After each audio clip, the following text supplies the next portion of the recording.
Now, throughout the story, we're going to ask questions like that, and you don't have to raise your hands. You can just shout out the answers when you know them. Can you do that? Yes, and can you be really, really loud? Yes! Oh, perfect, wonderful. Well then, are you ready to meet Princess Aurora? Yes! Fantastic, let's bring her out, shall we? Announcing the graceful sleeping beauty, Princess Aurora!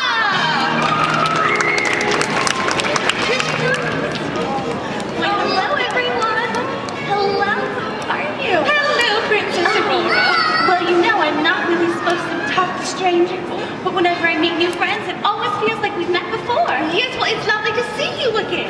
Oh, well, what a lovely bow you have. Why, thank you. We've all been practicing our royal manners today. I love Yes, it. and these young princesses and knights would all love to hear a story. I would love to share a story. Would you all help me? Yes, and you too, Royal Page? Oh, of course, I'd be honored. Oh, wonderful. Well, do you know how we begin? My favorite stories always begin with once upon a time. Shall we start the story together? Yes? Okay. Once upon a time, in a faraway land, there lived a king and his fair queen, who for many years had longed for a child. Finally, their wish was granted, and I was born. They named her Aurora after the dawn, for she filled their lives with sunshine, and a great holiday was proclaimed throughout the kingdom, so all could celebrate the newborn princess.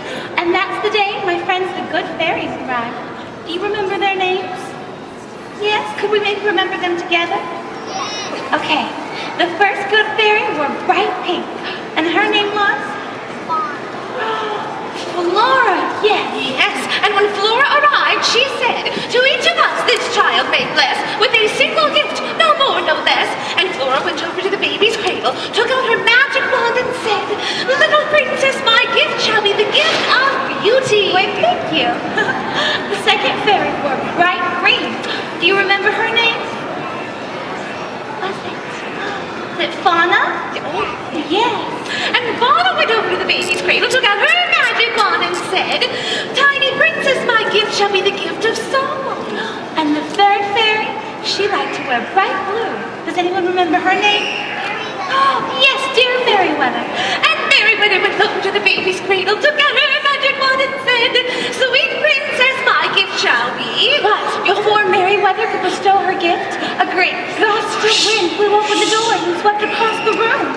There was lightning and thunder, and suddenly a bright greenish flame appeared. Someone else had come to visit me. Do you know who that was? Maleficent? Yes, and Maleficent approached the king and queen and said, "Listen well, all of you, this princess shall indeed grow and grace and beauty be loved by all who know her. But before the sun sets on her 16th birthday, she shall prick her finger on the spindle of a spinning wheel, and..." No, I cannot repeat it, it is just too terrible. And the Maleficent vanished in a fiery ball of wickedness. But dear Merryweather still had her gift again, and she made everything better. That's right. Dear sweet Merryweather went over to the baby's cradle to offer a ray of hope. She changed the curse so that Aurora would not be harmed, but instead would fall into a deep, deep sleep. And from this slumber you shall wake. When true love's kiss the spell shall break, for true love conquers all. Yes, and on that day, my father decreed that every spinning wheel in the kingdom be burned, so that Maleficent's curse could never ever come true. Yes, oh, but the good fairies knew that Maleficent could still cause trouble unless they came up with a plan to protect the tiny princess. So they decided to give up their wands and live a life without magic so that Maleficent could not find them. Then they took the baby Aurora into the forest to live with them in a cottage until she turned 16. And they even gave me a new name, so no one would know who I was. Does anyone remember what name the good fairies gave me? What name? Quite, not quite. What else could it be? I think it's named Briar Rose? Yes. Yes, they called me Briar Rose. It was such a lovely name. Oh, indeed. And finally, her 16th birthday arrived, and Flora, Fauna, and Merryweather wanted to prepare a surprise for the princess. So they sent Briar Rose out into the forest to pick some berries. And I had wondered what those three dears were up to, for I had just picked berries yesterday.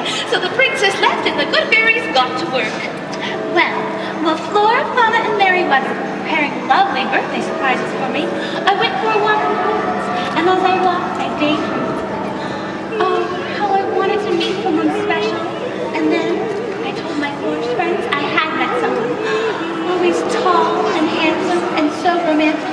And we walk together and talk together.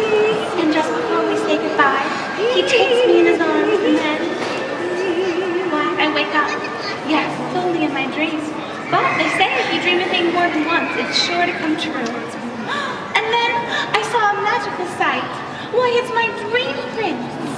I know you, I walked with you once upon a dream. I know you, the gleam in your eyes is so familiar a gleam. Just like in my dream, I found myself dancing with a handsome stranger, and this time he wasn't a dream, he was a dream come true.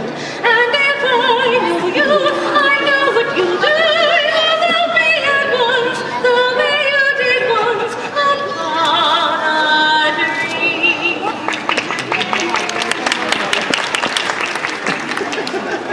Well, I was so enchanted, but then I remembered I must be running home.